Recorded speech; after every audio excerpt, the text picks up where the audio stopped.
ఉండవలసింది. దేన్ని ఎక్కువ అనకండి, దేన్ని తక్కువ అనకండి. అన్ని బ్రహ్మంలో బ్రహ్మం కానిది లేదు, బ్రహ్మం లేనిది లేదు అని మనం తెలుసుకోవాలి. తెలుసుకుని హాయిగా ఆత్మారాముడు ఎవరిలో ఉన్నాడు? అంతరా ఉన్నాడు, నాలో ఉన్నాడు, నీలో ఉన్నాడు, అంతరా ఉన్నాడు అని తెలుస్తుందా లేదా? ఆత్మ సాక్షాత్కారం. మరి ఆత్మ ప్రదక్షిణం ఇవన్నీ చెప్పుకున్నామే, మనకు ఇప్పుడు తేలిగ్గా తెలియబడతాం. అవునా? ప్రతిదాని అర్థం మీకు సత్సంగానికి వచ్చాక తెలుస్తుందా లేదా? అర్థం తెలుస్తుందా లేదా? అనుభవించగలుగుతున్నారు లేదా? ఊరికే ఉంటాం, ఏమి వచ్చేది? ఎలా వచ్చేస్తుందమ్మా ఊరికే ఉంటాం? ఎంత శరణాగతి అయితే ఈ రోజు మనం ఎలా ఉండగలుగుతున్నాం? శరణాగతి ఆ పరమాత్మ యందు శ్రద్ధ, ఎంత శ్రద్ధ ఉంటే మనం ఎలా ఉన్నాం? అన్నీ కూడా బ్రహ్మమే అనుకోగలుగుతున్నాం. ఉన్నదంతా బ్రహ్మే, ఉన్నదంతా బ్రహ్మే. బ్రహ్మం లేని చోటే లేదని తెలుసు. ఏది చూసినా, ఏది మాట్లాడినా, ఏదన్నా అలా అలా అలాగా తెలియబడతాం. ముందులో ఇలా తెలియలేదు కదా. పూజ చేస్తేనే కదా ఈ వేళకి ఇలా ఉన్నాం మనం. అలా అన్ని చేస్తూనే మనం జీవన విధానాన్ని చక్కగా గడుపుకోగలుగుతాం. మనం చేయకపోతే వెనకాల పిల్లలకి ఏం జరుగుతుంది? మనకి చేస్తూ పట్టు లేకుండా చేస్తాం. వాళ్ళు చూస్తున్నారు, వాళ్ళకి పట్టు ఉండాలి. అలానే ఎక్కువగా మమేకం అయిపోతే దేహానికి ఎక్కువ ఉపవాసాలు చేస్తున్నారు. ఎక్కువ మమేకమైనా గృహస్థుగా ఉండి జీవన విధానానికి కూడా దెబ్బ. ఎన్నో జాగ్రత్తలు తీసుకుంటా ఉండాలి. అందు గురించే సత్సంగం ఉండాలి అన్న. ఇప్పుడు అనుభవం మీద చెప్పినాయి కాబట్టి మీకు అందుతాం. అనుభవం లేకుండా ఎలా అందుతుంది? అది నేను అన్ని చేస్తూ చూస్తూ మాట్లాడుతూ వింటూ తింటూ అని ఎంత బాధ్యతలో చెప్పాడు. ఏది కాదు అంటే ఎలా కుదురుతుంది? అవును అంటే దాంట్లో మమ్మేపోయి, కాదు అంటే మొత్తం వదిలేదు. రెండు కుదరదు. భావన దోషం లేకుండా ఉండాలి.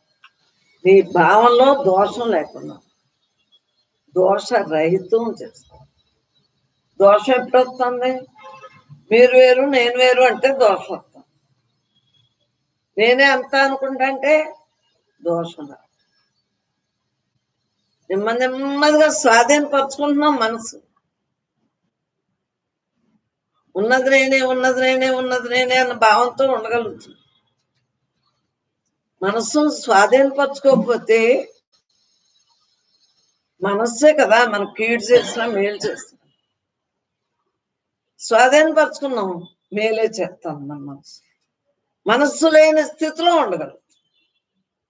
అన్ని చెయ్యాలి, చేయకుండా ఏమీ రాదు.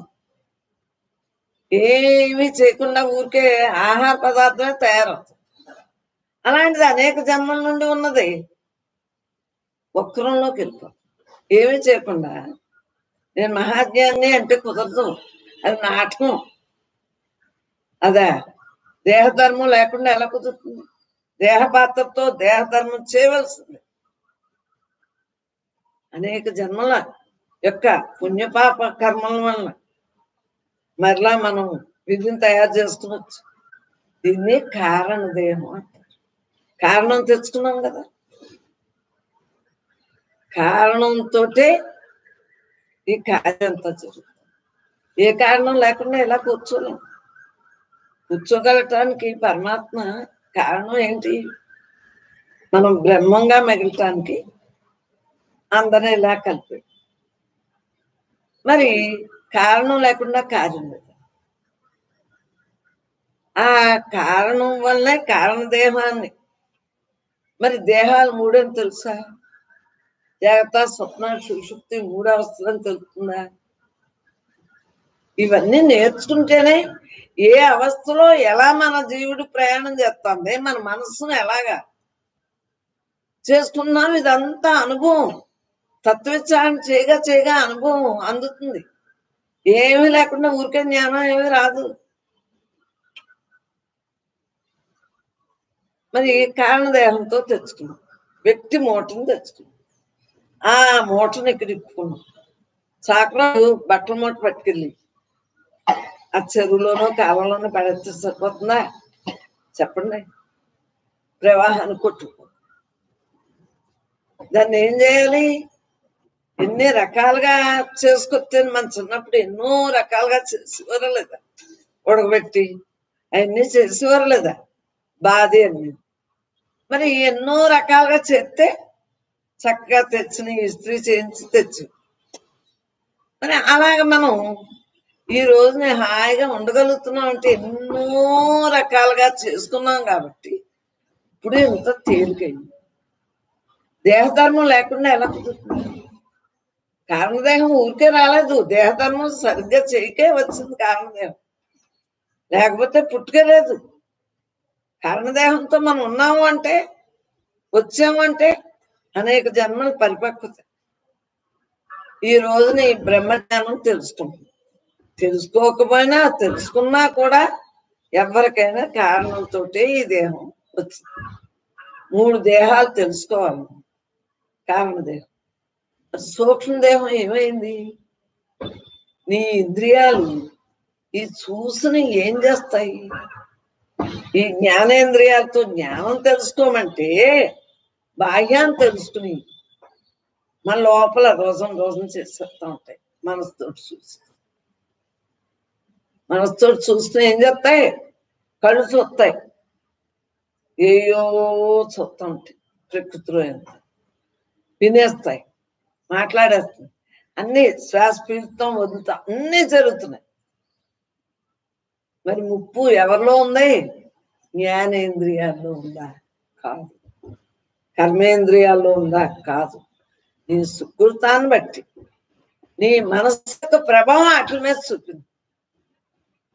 అవునా? ఇలా చూస్తున్నాం, మిమ్మల్ని చూస్తున్నానా? నామరూప గుణం ఉందా నాకు? మిమ్మల్ని నేను ఎన్నో చూస్తున్నానా?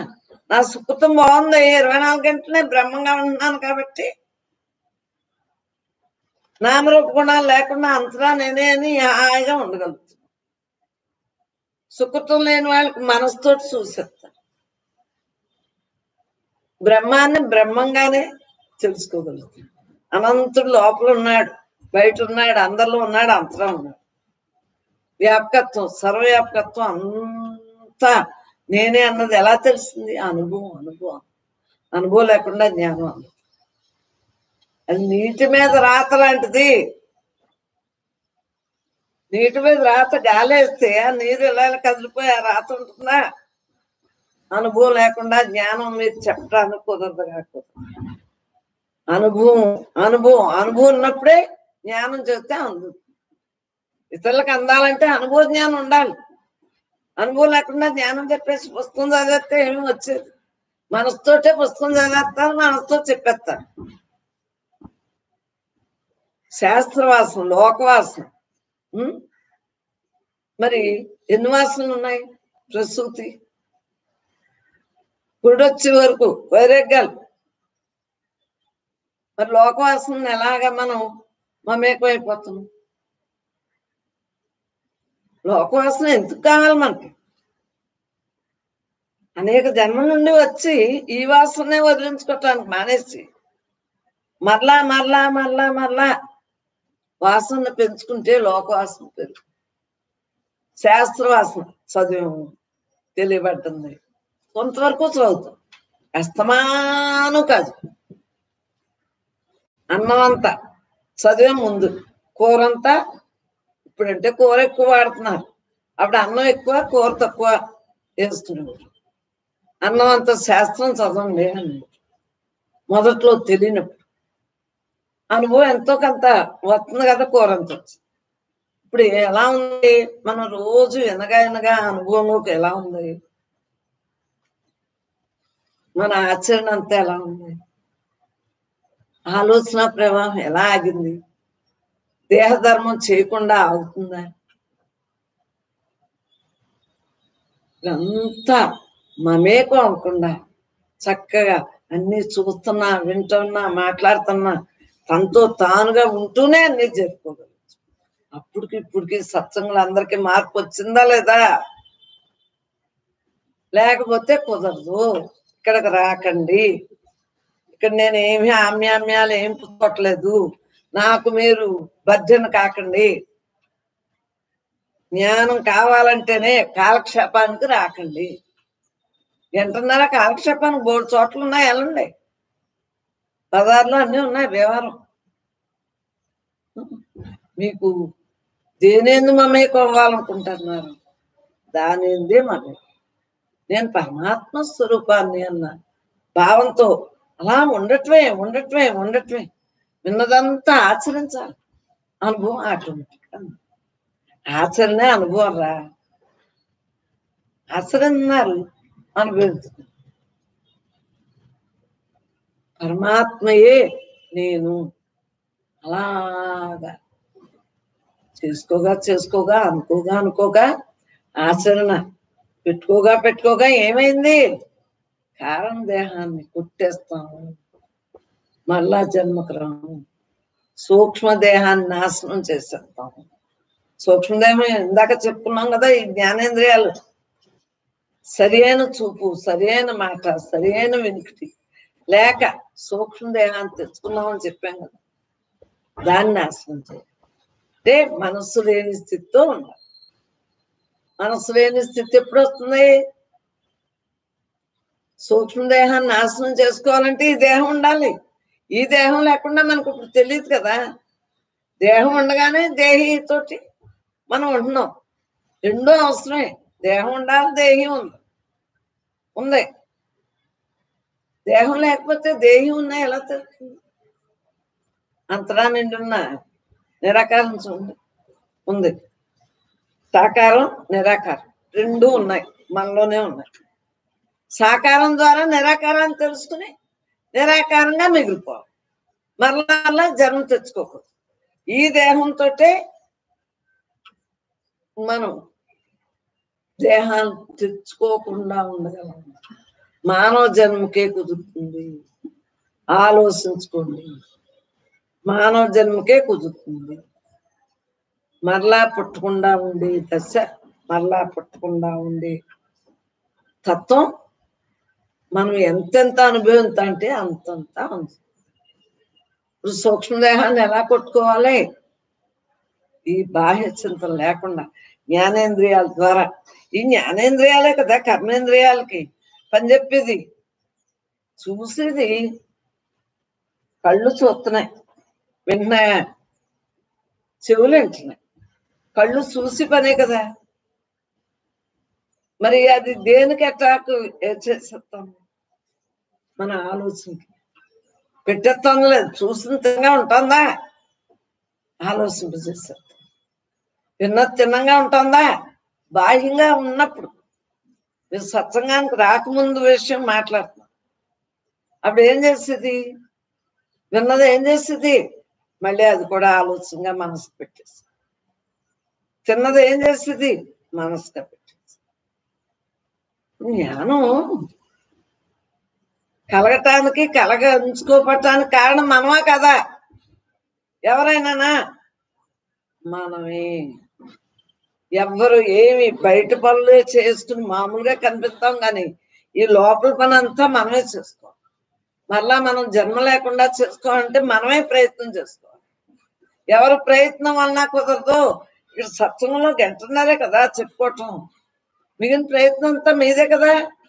ఇంట్లో ఉన్న ఏది చూసినా బ్రహ్మే కదా, బ్రహ్మే కదా, బ్రహ్మే కదా. నాకు అస్సక పర్యంతం కూడా తానే ఉంది, తాను తప్ప రెండోది లేదు. ఏ జీవుడైనా నేనే కదా, నేనే అంతా కదా. అన్ని జీవుల్లో ఉన్న ఆత్మ, నాలో మానవ జీవుల్లో ఉన్న ఆత్మ ఒక్కటే అని తెలుసు. అలా ఇటువంటి తత్వజ్ఞానంతో మనం ఉన్నప్పుడే మనకి తెలియదు. చింతన విషయాల మీదకి వెళ్ళిపోతే రాదు.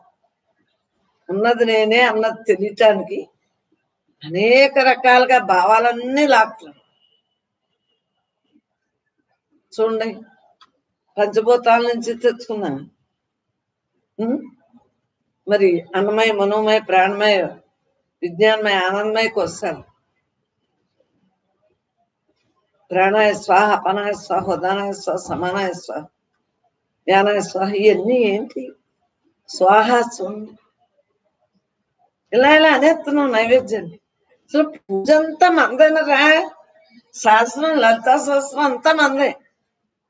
వేయినామాలు మనకి, బ్రహ్మశాస్త్రం రాసుకున్నాం అయ్యి మనకి, చాలీసా మంది, హారతులు మనకి. ఇవన్నీ మన అందరికీ బ్రహ్మం రాయించింది. మందేని తేటతెల్లంగా తెలుసుకున్నాం. అంటే ఉన్నది మనమే. ఆఖరికి వచ్చినాడు ఫైనల్ కి ఉన్నది మనమే అన్నది తెలిసి మరి బ్రహ్మసత్సంగులు అందరికీ బహుమతి ఇచ్చిందా లేదా? చాలీసా శాస్త్రాలు ఇవన్నీ ఇచ్చినాయి. అంతా మనమే మనమే మనమే అని తెలుసు. ముందులో నువ్వే నువ్వే నువ్వే, నువ్వు తప్ప వేరుగా నాకు ఎవరు లేరు. రామ అనుకున్నా, కృష్ణ అనుకున్నా, అవి ఏమి లేకుండా ఏమి లేవు ఈ రోజుని. మరి చిన్నప్పటి నుంచి సీతారామ లక్ష్మణ భరత శత్రుఘ్న స్వామి, శివుడు, పార్వతి, లక్ష్మీ శాస్త్రి, విఘ్నేశ్వరుడు, వినాయకుడు, బ్రహ్మేశ్వమేశ్వరుడు, అప్పన స్వామి, గొప్పన స్వామి, నరసింహ స్వామి, గురుదేవి, గంగాదేవి, కొండాలమ్మ తల్లి, గోగులమ్మ తల్లి అంటే ఇంకా ఇంకా పాటే పాట. ఏ దేవుడిని తలంపులో లేకపోతే ఆ దేవుడు కోపం వస్తుంది అనుకున్నాం. అలా అలా అనుకుని అనుకుని ఈ రోజున మనలో ఉన్న దేవుడితోటి మనం ఉండగలుగుతాం. అన్ని చేయకుండా ఎలా వచ్చింది? ఆలోచించుకో. ఏది చేయకుండా అహం బ్రహ్మాస్మి ఊరికే ఉండిపోలేదు. పునాది కడుదట్టం బాగుండాలి. అనేక జన్మల యొక్క పరిపక్వతైనా ఉండాలి, లేకపోతే ఈ జన్మలో అయినా చేసుకుంటాయినా ఉండాలి. అప్పుడే నేను బ్రహ్మము అన్నది నిలబడుతుంది. కారణదేహం దగ్ధం ఇంకా తెచ్చుకోదు కదా. అది రాకపోకలు లేవు కారణదేహానికి. సూక్ష్మదేహాన్ని ఏం చేసాం? నేను మనస్సును కాదు, నేను బుద్ధిని కాదు, నేను పంచకోశాలు కాదు, పంచేంద్రియాలు కాదు, నేను నిత్య శుద్ధ బుద్ధముక్త స్వరూపాన్ని, నేను ఆత్మని అని క్షీణింపజేసి నశింపజేసి మరలా రాకుండా పుట్టకుండా దాన్ని కాల్చేసి జ్ఞానాగ్ని వల్ల కాల్చేసి 24 గంటలు నేను బ్రహ్మం అంటే కాలబట్టింది కదా. మనస్సు యొక్క వ్యాపకత లేదు కదా. పరమాత్మ యొక్క తత్వంతో అలా ఉండగలుగుతున్నాం. ఇంకా స్థూలం ఎందుకు వస్తుందమ్మా? అవి తిన్నంగా లేక స్థూలం తెచ్చుకున్నాం. ఇప్పుడు స్థూలం రాకుండా చేసుకోవటానికి అవే కారణం అని తెలిసిందా లేదా అమ్మలో అందరికనే? కారణదేహం, స్థూలదేహం, కారణదేహం ద్వారా సూక్ష్మదేహం, సూక్ష్మదేహం ద్వారా స్థూలదేహం. 3 దేహాల వివరణ కొంతవరకు అర్థమైందా లేదా? అలా రోజు చెప్పుకుంటానే ఉండాలి. 3 దేహాలు ఏమేమి పనులు చేస్తున్నాయి అస్తానుని మనం దీని అందే మమేకం తెలిసేస్తుంది అంటాను. మనం ఎవరు? ఆఖరి శ్వాస వరకు విద్యార్థిగానే ఉంటాం. ఏ క్షణాన్ని గృహస్థాశ్రమంలో ఉన్నాం, మనసు ఏ టైంలో తొంగి చూస్తుందో అని తొంగి చూడకుండా జ్ఞానాగ్ని వల్ల దగ్ధం చేయటానికి ఎలక్ట్ గా ఉంటున్నాం. ఆఖరి శ్వాస వరకు ఇలా ఉండవలసిందే. అయిపోయాము, ఉన్నాము, లేము అన్న వాక్యాలు తప్పు. అవి భ్రాంతుల శబ్దం వచ్చే వాక్యాలు. ఎక్కడైపోతాం? ఎక్కడున్నాం? ఎక్కడ లేము? అసలు లేనిది ఉందా? అయిపోయేది ఉందా? ఆఖరి శ్వాస వరకు మమేకంతో ఉండాలి. పరమాత్మేందు మమేకంతో ఉండాలి. ఆధ్యాత్మికం అంటే ఏంటి? ఆది భౌతికం అంటే ఏంటి? ఆది దైవం ఏంటంటే ఆది భౌతికంగా గాలివాన్లు అవి వచ్చి అనేక రకాలుగా క్లిష్ట పరిస్థితులు రావా? కాలంలోనే 3 ఉన్నాయి. ఆధ్యాత్మిక తెలుసుకోవటానికి ఆది దైవికంగా మనం పరమాత్మ యొక్క అనంతత్వాన్ని స్పష్టంగా మనం అవగాహన చేసుకుని ఉన్నదంతా బ్రహ్మే, ఉన్నదంతా బ్రహ్మే, ఇదంతా దైవమే దైవమే దైవమే అన్న భావంతో ఉన్నప్పుడు ఆది భౌతికం. మార్పు చెందనవాడు పరమాత్మ, మార్పు చెందేది తెలుసుకున్నాం ఆత్మ అనాత్మ విచక్షణ. ఏది మమకారం, ఏది అహంకారం మనకు తెలుసు. దేని మీద ఆశ పెట్టుకున్నా మమకారం పిల్లలక్కర్లేదు. ఏ శాంతి మీద ఆశ పెట్టుకున్నా, ఏ భవనాల మీద ఆశ పెట్టుకున్నా, దేని మీద ఆశ పెట్టుకున్నా మమకారమే. పిల్లలే అనుకోకండి, పెద్దోళ్ళనే అనుకోకండి. దేని అహంకారం ఉన్నా పతనం. ఇది నాది, ఇది నాది, ఇది నాది, ఇది నేది, నేను నేను నేను నేను కట్టించాను, నేను సంపాదించేసాను, నేనే తినేస్తున్నాను, నేనే ఉంటాను, యాస్తంతా నాకే. కుమ్మరించేసుకుంటే కుదురుతుందా? పొట్ట ఎంత ఉందో అంతే తిన్నా. మరి అపరాలు సంవత్సరానికి కొనుక్కుంటున్నాం, సంవత్సరానికి సరిపడి కావాల్సి ఒక్కనాడు వండుకు తినేస్తున్నావా? అజీర్తి. అలాగే ఇది రోజు క్రమబద్ధంగా జరుగుతూ ఉండాలి. దేహధర్మం నిర్వర్తించుకుంటూ, దేహధర్మంతో ఉంటూ పరమాత్మగా మిగలాలి. ఒక్కరాడి నవిలు మింగేది ఏం కాదు జ్ఞానం అంటే. పరమాత్మయే నేను.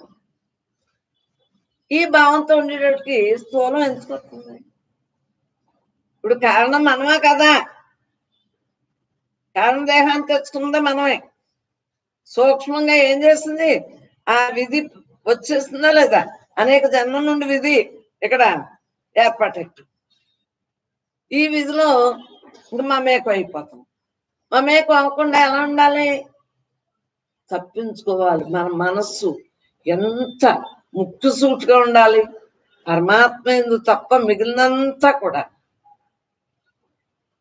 మనసు పెట్టకుండా ఉన్నప్పుడే మనకి ఐక్యత చేస్తుంది.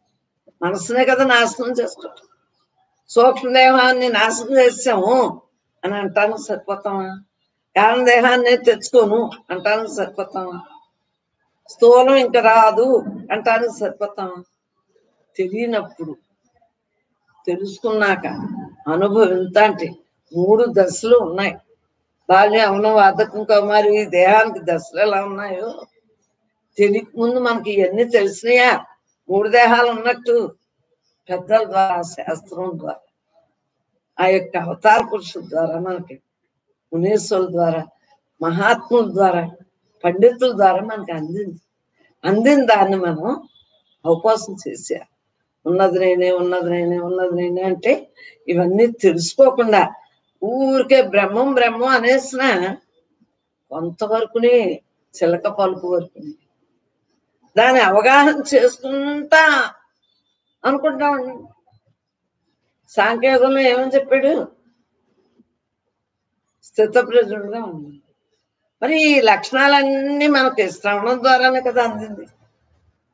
మనం చెయ్యి, నిధిధ్యాసలో ఉండు. తనతో తానుగా ఉండటానికి అసలు టైమే చాలు. కొద్దిసేపు తినాలి, కొద్దిసేపు నిద్రవాలి, కొద్దిసేపు షికార్లకు వెళ్ళాలి, కొద్దిసేపు సత్సంగానికి రావాలి. అవునా కదా? పిల్లలుంటే పిల్లల చదువులు. కానీ మనం అవకాశాన్ని సద్వినియోగం చేసుకోవచ్చు. అది నా అనుభవం. మరి చిన్నప్పుడు నేను ఆనాటి నుంచి ఇవన్నీ చేయలేదా? మాకు ఎలా కుదురుతుందండి? మీకంటే కుదిరిందండి, మీరంటే బ్రహ్మంగా పుట్టారండి అంటారు నీతులు. పైగా అహం నాకు తేవటానికి. కానీ ఎవరికి కుదరదు? ఏ మానవుడికి కుదరదు? సాధ్యంగా ఏదైనా ఉంటుందా? కారణదేహాన్ని, సూక్ష్మదేహాన్ని తెచ్చుకోకుండా, స్థూల దేహాన్ని తెచ్చుకోకుండా మనం చేసుకుంటే మనకి ఎంత కుదరదు? చిన్నాడి నుంచి కుదరలేదా? చెప్పండి.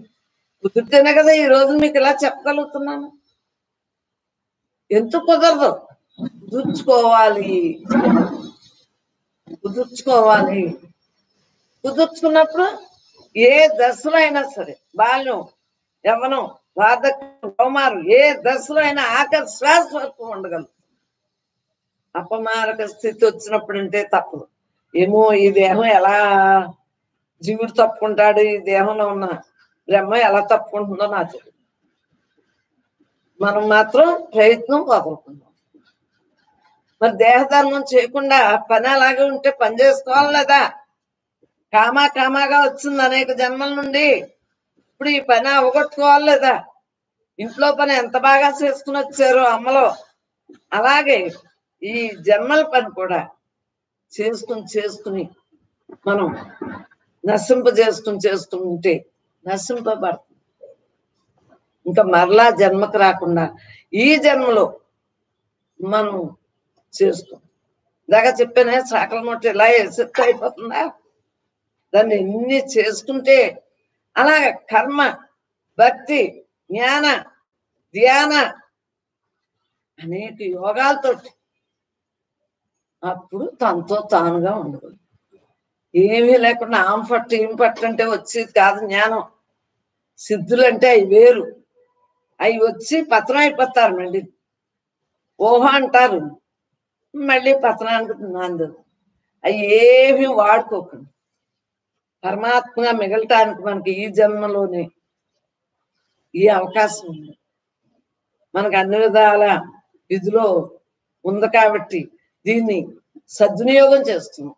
ఈ జన్మను చిత్తార్థం చేస్తున్నాం. ఉన్నది నేనే, ఉన్నది నేనే, ఉన్నది నేనే అన్న భావంతో ఉందాం. ఏమీ లేని దాంట్లో ఏమీ లేనట్టు ఉందాం. మనం మళ్ళా కారణదేహాన్ని తెచ్చుకుంటారా? కారణదేహంతో ఉంటే సూక్ష్మం, స్థూలం అన్ని మామూలే వచ్చేస్తాయి. అది మేము తెచ్చుకోగాక తెచ్చుకుంటాం. సూక్ష్మ దేహాన్ని నశింప చేసుకుంటాం ఈ జన్మలోనే అని మనం ప్రతి సెకను కూడా ఆ గోల్తో ప్రయాణం. మరి మోక్షం అంటే తెలియని వాళ్ళు ఎక్కడో ఉందనుకుంటాం. అసలు మోక్షం అంటే ఏంటి, బంధం అంటే ఏంటో ముందు తెలుసుకోవాలి. బంధం అంటే ఏంటి?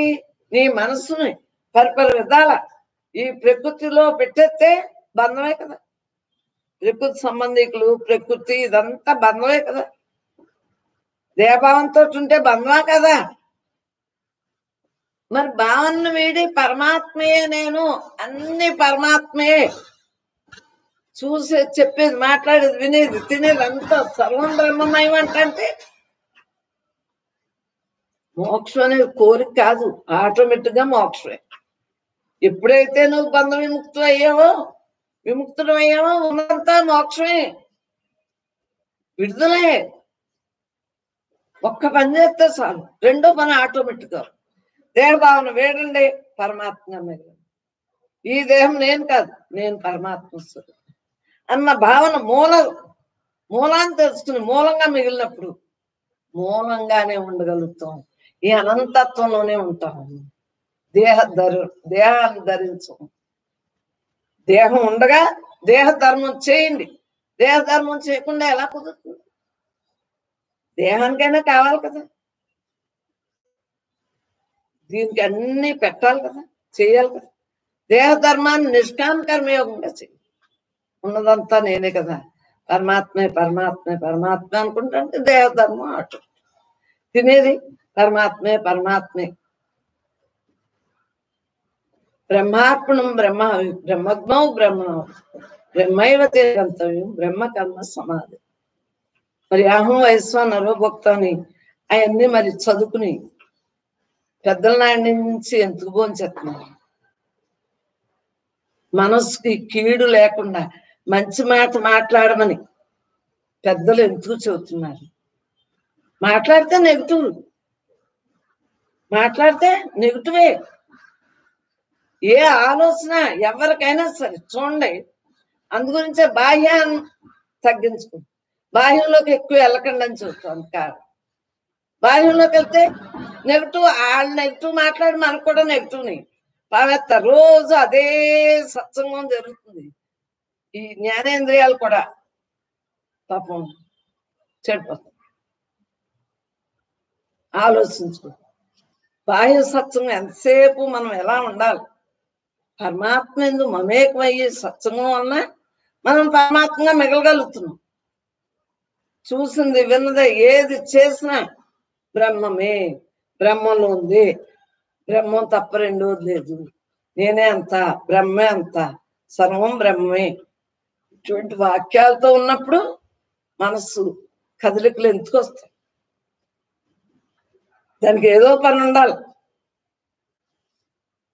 బాహ్యంలోంచి అంతర్ముఖం అవ్వాలంటే బాహ్యంగా మనకు అలవాటు అయింది కదా, పెద్దోళ్ళే కదా, వంట అన్ని అలవాటైంది కదా,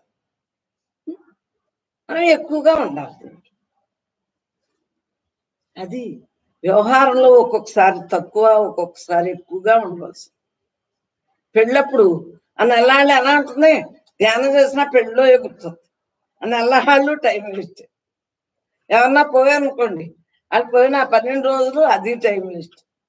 కానీ అప్పుడు ఇప్పుడు అనకుండా ఎప్పుడు కూడా ఒక పిల్లలు పుట్టు వచ్చినప్పుడైనా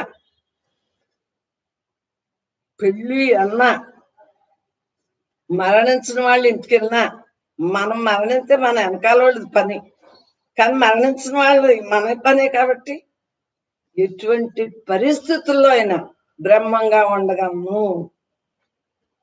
నా అనుభవంలో వాక్యం ఉంటున్నాను కాబట్టి తటస్థంగా ఉంటున్నాను, సాక్షిగా ఉండగలుగుతున్నాను. ఎట్టి పరిస్థితుల్లో అయినా వచ్చిందేం భూమి మీద వచ్చాక కూర్చుంటుందా? ఎప్పటికప్పుడు దానికి తథ్యమే కదా మరణం, ఇంకెందుకు దీని మీద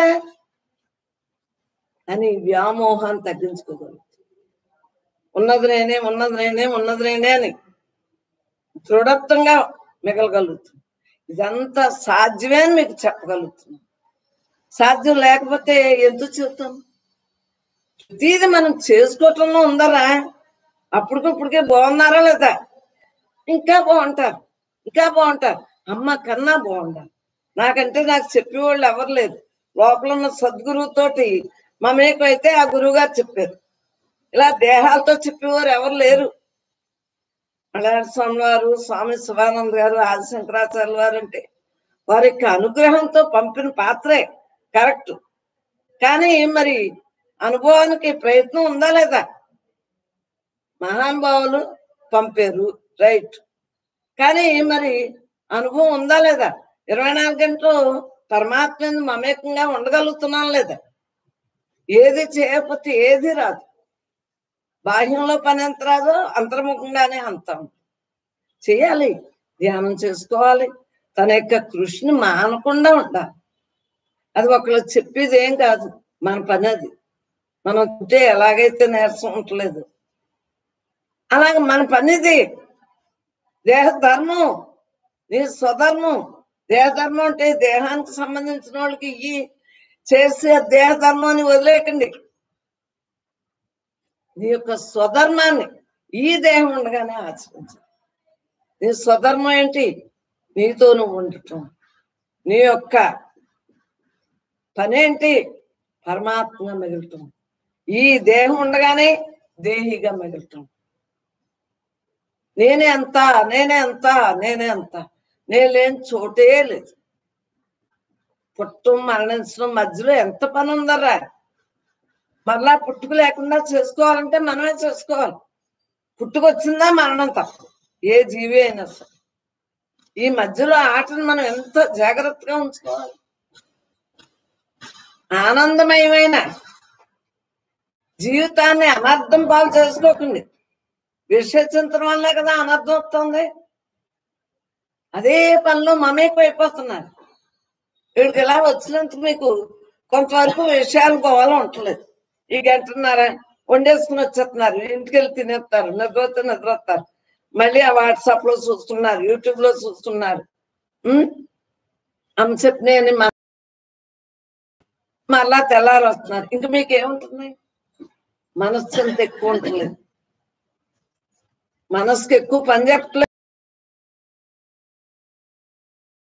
శక్తిహీనం ఎప్పుడు